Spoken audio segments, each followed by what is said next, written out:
네, 지금부터 고 이성균 배우를 죽음에 이르게 한 언론과 경찰, 검찰을 규탄하는 문화예술인 행동 더 이상 죽이지 마라 집회를 시작하도록 하겠습니다. 오늘 집회를 준비하면서 300여 분의 우리 시민들이 그리고 문화예술인들이 지지 서명을 해주셨습니다.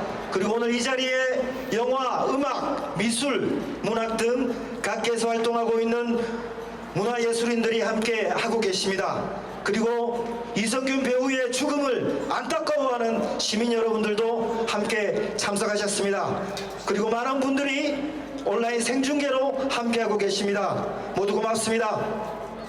오늘은 우리의 슬픔과 애도의 마음을 힘찬 투지로 바꿔내는 날입니다. 많이 우셔도 좋습니다. 소리치셔도 좋습니다. 하지만 힘차게 집회를 진행했으면 좋겠습니다. 구호 한번 외쳐보겠습니다. 인격살인, 명예훼손, 언론은 사죄하라! 폭력적인 언론과 수사당국은 이제 즉각 사과하라!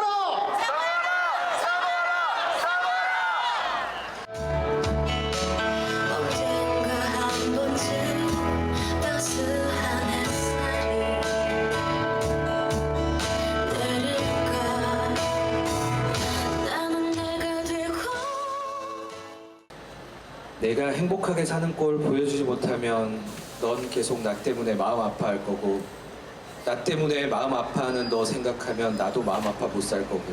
그러니까 봐. 봐. 내가 어떻게 행복하게 사나 꼭 봐. 다 아무것도 아니야. 쪽팔린 거, 인생 망가졌다고 사람들이 수군거리는 거, 다 아무것도 아니야. 행복하게 살 수 있어. 나 안 망가져. 행복할 거야. 행복할게. 여러분들도 기억하시는 드라마 나의 아저씨 중에서 이성균 배우가 맡은 박동훈의 대사입니다. 안타깝게도 그는 이 약속을 지키지 못했습니다. 여러분, 오늘 우리는 참담한 마음으로 이 자리에 서 있습니다. 고 이성균 배우가 우리에게 남겨준 감동적인 순간들이 우리가 예상치 못한 비극으로 변해버렸습니다. 그는 대한민국뿐만 아니라 전 세계적으로 손꼽히는 배우로서 그의 연기는 오랜 기간 동안 많은 이들에게 사랑을 받았습니다. 그러나 우리는 그의 죽음에 의문과 안타까움을 느낍니다. 2023년 그는 대한민국의 적법 절차와 무죄 추정, 인간의 존엄과 가치가 존중받지 못한 채 세상을 떠나게 되었습니다. 이는 불공정한 언론 보도와 특이한 수사 과정으로 인해 허위 사실과 오해가 국민에게 전해지고 이로 인해 그의 존엄과 명예가 훼손되었기 때문입니다. 수사 결과 1회 간이 검사와 2회 정밀 검사에서 모두 음성 판정이 나왔습니다. 이 정도로 물증이 없다면 혐의 없음으로 수사를 종결해야 할 것이었지만 신종 마약 가능성 우려한 기사들이 이어졌고 경찰은 고강도로 압박하며 3차례나 소환 조사를 진행했습니다. 이런 상황에서 피해자 인권을 무시하고 심리적 압박을 가하는 경찰의 행동은 매우 안타깝습니다. 또한 언론은 사실 확인 없이 고발성 기사를 쏟아내며 그를 망신시키는 데 일조하였습니다. 검언유착 정치수사 이성균을 살려내라! 철저한 진상규명 요구한다. 더 이상 죽이지 마라. 죽이지 마라. 죽이지 마라. 죽이지 마라. 언론과 수사당국은 사죄하라. 꽃다발 한가득 안겨드리고 싶었습니다. 이성균 배우님의 영정사진을 보면서 든 생각이었습니다. 그만큼 밝고 예뻤던 사람, 따뜻했던 사람, 우리가 기억하는 이성균 배우님은 그런 사람입니다. 우리는 이성균 배우님을 어떤 모습으로 기억해야 할까 고민했습니다. 장례식장에서 쓰인 사진을 찾아봤습니다. 파스텔톤 부드러운 색감의 옷, 인자한 웃음이 생생한 사람, 영정사진에 쓰인 그 사진으로 이성균 배우님이 기억되면 좋겠다는 생각을 했습니다. 우리는 많은 시간, 많은 곳에서 이성균 배우님을 만났습니다. 하얀 거탑의 최도영, 커피 프린스 1호점의 최한성, 파스타에서 봉골레 하나 말하던 최현우, 내 안의 모든 것 이두연, 끝까지 간다의 고건수, 기생충의 박동익, 나의 아저씨의 박동현. 배역마다의 이름을 헷갈릴 때도 있지만 우리는 그 모두가 이선균이었다는 것을 기억하고 있습니다. 수많은 작품을 통해서 우리에게 위로와 즐거움이 되어주었던 그 사람, 우리에게 소중한 시간이 되어주었던 그 사람 이선균 배우를 우리 모두가 기억하고 있습니다. 너무나 소중한 기억인 만큼 잊고 싶지 않았습니다. 그래서 이선균 배우가 나온 작품들을 찾아봤습니다. 이선균 배우님의 유작이 된 영화 잠에는 이런 리뷰들이 달려 있었습니다. 이선균 배우님 연기 너무 좋아서 소름 돋으며 봤습니다. 이선균 씨가 정말 연기를 잘한다고 느꼈던 것 같습니다. 이선균 씨가 정말 그립네요. 이선균 계속 보고 싶다. 나의 아저씨 이선균. 또 유튜브에서 찾아보니 나의 아저씨에서 남긴 명대사 쇼츠가 가장 먼저 떴습니다. 그 쇼츠에 달리는 댓글마다 이선균을 그리워하는 사람들의 절절한 마음들이 느껴졌습니다. 그만큼 우리에게 위로가 되어주었던 사람, 힘을 주었던 사람, 웃음을 주었던 사람, 억눌린 화를 터뜨릴 수 있게 해주었던 사람, 작품 속 그 모습이 몇 년 지나도록 생생한 사람, 지켜주지 못해서 미안하고 소중한 사람, 그게 바로 우리에게 이선균 배우님입니다. 그런 사람, 이 정권이 어떻게 만들었습니까? 모욕하고 망신 주고 결국에는 계약 문제까지 생겨 동료들에게 미안하다며 목숨 끊게 만들었습니다. 그렇게 착했던 사람, 순수했던 사람을 윤석열 정권이 죽였습니다. 정치검찰과 하수인 경찰, 조중동 쓰레기 언론이 모욕하고 난자질하며 죽을 때까지 괴롭혔습니다.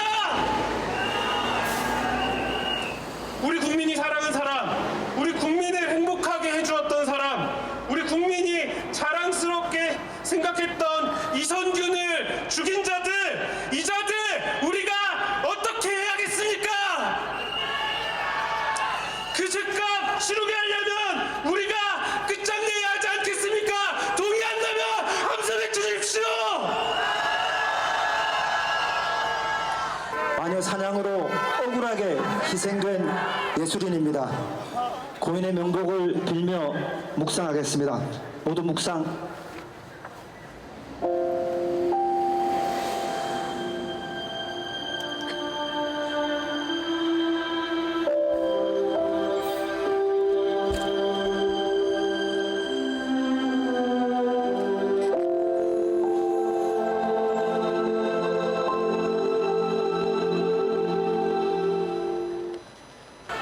고 이선균 배우를 죽음에 이르게 한 언론과 경찰, 검찰을 규탄하는 문화예술인 행동 성명서. 거짓말 탐지기 조사까지 요청하며 억울함을 호소하던 이선균 배우는 결국 스스로 생을 마감했습니다. 우리가 슬픔을 넘어 분노를 금할 수 없는 것은 그의 죽음이 명백한 사회적 타살이라고 생각하기 때문입니다. 먼저 그의 죽음은 수사기관에 의한 타살이었습니다. 수사기관은 뚜렷한 증거도 없이 수차례에 걸친 공개 소환과 공개 수사로 명예를 훼손했습니다. 또한 혐의와 아무 관련이 없는 사생활을 유출하여 사회적 타살을 조장했습니다. 또한 그의 죽음은 황색 언론에 의한 타살이었습니다. 황색 언론들은 수사기관이 흘려준 정보를 이용하여 온갖 가짜 뉴스를 만들고 마녀 사냥을 벌였습니다. 윤석열 정권의 온갖 부정부패에는 눈 감고 있던 그들이 이선균 배우의 인격을 무참하게 난도질했습니다. 또한 그의 죽음은 정권에 의한 정치적 타살이었습니다. 자신의 정치적 위기를 소위 마약과의 전쟁으로 돌파해 보려는 윤석열 정권의 정치적 욕망, 정권의 심여가 되어 희생양 찾기에 강권했던 검찰과 경찰이 벌인 참극입니다. 우리는 너무 진실을 가려달라고 했던 고 이성균 배우의 호소를 외면할 수 없습니다. 우리는 마녀 사냥을 남발하는 검찰 독재의 폭력이 문화예술계마저 겁박하는 현실을 두고 볼 수 없습니다. 이에 우리는 행동할 것입니다. 먼저 언론과 검찰, 경찰에게 요구합니다. 정권의 신여가 되어 국민을 기만하고 희생양을 찾고 사람을 죽이고 대체 이게 뭐하는 짓입니까? 언제까지 그 짓을 할 겁니까? 그 권력 대체 누가 줬습니까? 당신들에게 한족에게 양심이라도 남아있다면 당장 사죄하고 진상을 밝히십시오. 사랑하는 동료 문화예술인들께 호소합니다. 우리는 예술인이자 보편적 인권을 가진 존엄한 인간입니다. 그러나 침묵하면 언제든지 언론의 장난감이 되고 권력의 희생양이 되고 맙니다. 우리 함께 연대하고 함께 싸웁시다.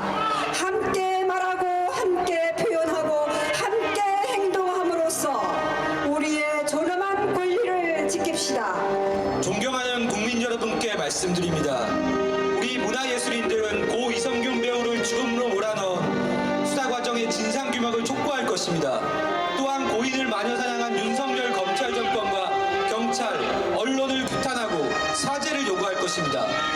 국민 여러분, 지지하고 응원해 주십시오. 함께해 주십시오. 언론 유착, 불법 수사, 경찰은 진상을 규명하라!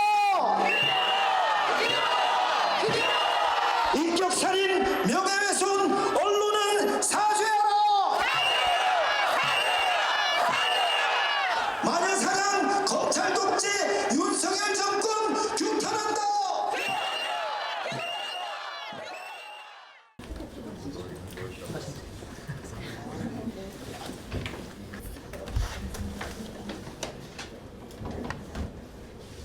일단 이성균 배우 언론보도와 관련한 언론보도 준칙과 판례로 저는 언론사들, 언론인들에게 이렇게 묻고 싶습니다.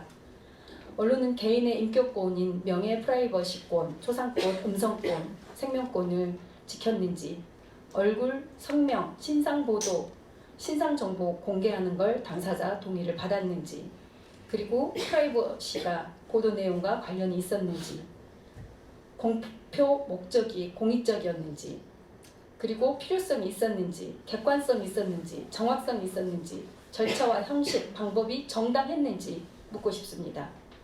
또 보도 내용의 진실성과 공정성을 담보했는지, 표현 방법이 정당했는지, 피해자가 입게 될 정도를 고려했는지, 무죄 추정의 원칙에 입각해 보도했는지, 유죄를 암시하거나 독자로 하여금 유죄 인상을 줄 용어나 표현을 쓰지 않았는지, 익명을 사용하면서 피의자 신원이 노출되지 않도록 노력했는지 묻고 싶습니다.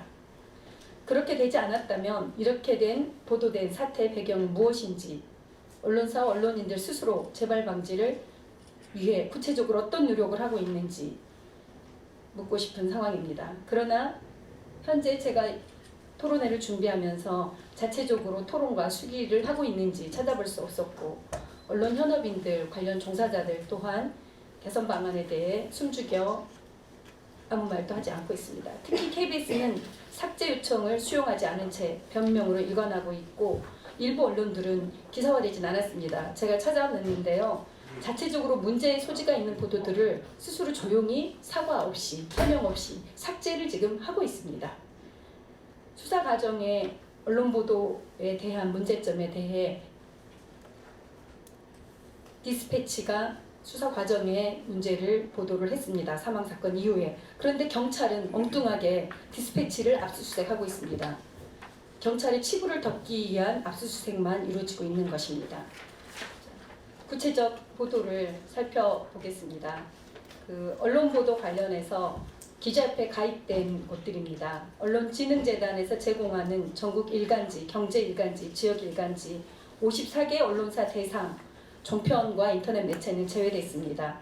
비카인지를 통해 뉴스 검색을 한 결과 이성균 배우 마약 관련 기사는 100일간 4,300건이 쏟아졌습니다. 하루 평균 43건의 기사가 주요 매체로 보도되었습니다. 하루 평균 43건인데 이것도 시기별로 나눠보면은 그 경기신문 보도가 있던 2023년 10월 19일부터 사망 직전 26일까지 2,808건의 보도가 쏟아졌습니다. 그리고 사망 이후는 절반 이하로 줄어듭니다. 사망 이후 어제까지 1,514건의 보도가 쏟아졌습니다. 하루 평균 43건이었고요. 그리고 여기에 들어있지 않는 네이버 검색으로 인터넷 매체를 포함해서는 1,418건이 69일간 쏟아졌습니다. 하루에 평균 150건의 보도가 쏟아졌습니다. 경찰발, 특히 인천시 출입 경찰발 수사 관계자들의 보도는 단독 보도로, 단독이라는 타이틀이 결국은 내밀한 정보를 특정 출입 기자들에게만 주는 형태입니다. 이 단독 타이틀로 보도된 것은 언론 보도의 경우는 한 건을 3번, 4번, 5번 연속 보도를 하는데요. 연속 보도로 한 과열 경쟁을 일으키는 건데요. 연속 보도로 보도된 단독 보도의 건들은 지금 비카인즈로는 85건이 잡혔고요. 여기에 종편이 포함되지 않기 때문에 종편까지 포함됐을 때는 100건이 넘는 단독 보도가 쏟아졌습니다. 그래서 이 단독 보도는 특히 속보 경쟁 과열로 실명이 공개됐고 사생활이 침해됐고 인격권이 침해됐고 그리고 공공성에 전혀 부합되지 않는 만신주기 몰아가기, 확신범으로 인상 지어지는 여론몰이 보도들이 계속 이어졌습니다. 자, 그리고 사망 전 키워드 분석을 보시면은 이제 실명과 그리고 출국 금지 검토되지 않고 있는 기사들까지 쏟아졌습니다. 유흥업소 실장 발언에 의존하는 보도들이 거의 많은 보도들이 이어졌고요. 그리고 사망 이후에는 이제 문화예술인들의 애도와 분노, 그리고 기자회견들, 그리고 경찰 수사의 문제점들이 사망 이후의 키워드로 분석이 됐습니다. 특히 지상파 4사의 방송 보도들은 KBS, MBC, SBS, YTN 1,089건의 보도가 있었고 KBS의 경우 대표적인 공영방송에서 13건 이상의 단독 보도가 이어졌습니다. 종편도 다르지는 않지만 종편 또한 이성균 마약 관련 키워드 검색 결과 전체 763건의 보도가 있었습니다. 이 중 단독 보도는 16건이고 JTBC 8건의 단독 보도가 있었습니다. 그리고 특히 KBS 같은 경우는 11월 24일 뉴스 육성 녹취 보도에 대해 가족들과 문화예술인들의 삭제 요청이 있었음에도 거부하고 있고 거부의 명분 또한 없었습니다. 상세 보도 내용을 굳이 언론 여기에 동영상 중계를 하고 싶지는 않습니다. 살펴보시고 또한 지금 이거는 노출되지 않았던 건인데요. MBC는 단독 보도는 없었습니다. 다만 실화 탐사대를 통해 채팅과 통화 내용 단독 입수로 11월 23일 보도됐습니다. 그런데 삭제는 했으나 홈페이지에는 여전히 버섯이 남아있고 관련한 이거를 퍼나른 보도들, 이거를 인용한 보도들은 여전히 남아있습니다. 그리고 SBS 또한 단독 보도들이 있었는데 단독 보도를 삭제했습니다. 수면제와 사적 만남이 빌미가 됐나, 삭제를 했으나 기사 내용이 없으나 왜 삭제했는지 사과와 해명이 전혀 이루어지지 않았습니다. 그리고 선정적이고 자극적인 이런 보도들, 이미지들을 사용하며 사실상 고인을 죽음에 이르게 하지 않았는가 싶습니다. 예술인을 대하는 사회적 태도에 대해서 우선 좀 이야기를 하고 싶습니다. 예술인들이 공개적인 예술 활동을 하는 과정에서 실제로 그렇게 해서 대중들과 함께 교류하고 소통하고 그런 과정에서 사실은 그렇게 직업행위를 하다 보니까 이 부분을 마치 공적인 이익을 위해서만 이렇게 존재하는 인간들로 이렇게 규정하면서 모든 사생활까지 다 파헤쳐서 자기의 가십거리 내지는 뭐 이야기할 수 있는 뭐 입에 씹다 버리는 껌처럼 이렇게 다루어지는 행태들이 한두 해가 아니고 오랜 기간이 있어 왔습니다. 그 과정에 상처 입은 사람들도 많이 있고 찌라시라든가 가짜 뉴스들 그리고 또 유튜브 매체를 통해서 전달되지는 악질의 그런 콘텐츠들을 통해서 수많은 사람들이 인격 모독과 그리고 또 명예훼손들을 겪어왔고 그로 통해서 죽음도 그리고 실제로 많은 부분에서 사회적 매장을 당하는 경우도 많이 있었습니다. 이게 반복되어지는 과정에서 예술인들을 대하는 사회적 태도가 저는 반드시 교정되어져야 된다고 생각합니다. 공직자를 대하는 태도와 공개적 예술 활동하는 예술인을 대하는 태도는 분명히 갈리어서 봐야 된다고 생각합니다. 유명하다는 이유 하나만으로 해서 그 모든 사생활 특히 확정되지 않는 피해, 그러니까 피의 사실 하나만으로 그리고 또 심지어는 그 내용도 분명치 않은 협박범의 그 진술 하나만으로 모든 것들을 그렇게 경도되게 매도해왔던 일련의 과정들을 우리는 좀 성찰하고 돌아볼 필요가 있다고 생각합니다. 저는 그게 전제되지 않는 한 형법 몇 조 조금 바꾸고 무슨 뭐 아까 언론중재법인가요? 저는 법을 잘 몰라서 그 법조항을 몇 개 수정한다고 해서 개선되지 않을 거라고 생각합니다. 왜냐하면 어떻게든 빠져나가는 게 법률적 조항입니다. 왜냐하면 법을 그렇게 촘촘하게 만드는 순간 우리의 자유와 우리의 민주 모든 것들이 다 훼손되기 때문에 일정하게 잘 조절하면서 법학자들께서 고민하시고 오늘도 토론도 그런 취지를 하고 있을 거라고 생각합니다. 그래서 어찌됐건 오늘 토론을 통해서 좀 이루어졌으면 좋겠는 게 그런 제도 개선의 과정에서 또한 중요하게는 명예회복, 원상회복을 위한 절차와 방법들을 좀 다뤄야 된다. 만약 이들이 피해를 겪었을 때 어떻게 회복을 할 것인가, 사회적 지위를 어떻게 복원해 줄 것인가, 경제적 피해를 어떻게 복원해 줄 것인가. 그리고 당장도 이성균 배우가 출연했던 작품들에 대해서 지금 상영 일정조차 잡지 못하는 상황들에서 겪고 있는 제작사들의 어려움들 그리고 또 그 작품들에 출연했던 무수한 배우들이나 스태프들이 겪고 있는 자기의 그 예술활동을 과정에서 이렇게 해왔던 그 작업들을 소중히 자기의 직업의 결과물로 다루지 못하는 이런 일련의 과정들을 어떻게 사회가 책임질 것인가. 저는 마지막 발언으로 이런 이야기를 드리고 싶습니다. 이성균 배우가 죽음을 선택했다는 이야기가 아침 오전자 보도로 나가던 상황이 있었습니다. 저는 그 이야기를 점심시간에 동료들과 밥을 먹는 과정에서 이야기를 듣게 됐습니다. 그런데 옆자리에서 그런 이야기를 합니다. 돈도 많이 벌었고 배우자가 알고 있는 상황에서 불륜도 저질렀고 좋은 일 하다가 아주 그냥 잘 갔네 이런 식의 표현을 하면서 고인의 인격을 매도하고 훼손하고 이런 상황이 있습니다. 이미 그분의 뇌리에는 그렇게 각인되어 있는 겁니다. 저 역시 마찬가지입니다. 그 상황에서 그렇지 않습니다라고 말을 못합니다. 왜냐하면 이미 보도됐던 상황에서 제 뇌리에는 그렇게 각인되어 있습니다. 뭔가 있겠지. 그래 뭔가 있으니까 그런 상황이 있겠지. 저는 이러한 내 안에 있는 그런 부분들까지 꺼내서 좀 다뤄볼 필요가 있지 않을까라는 생각으로 오늘 토론을 마감할까 합니다. 감사합니다.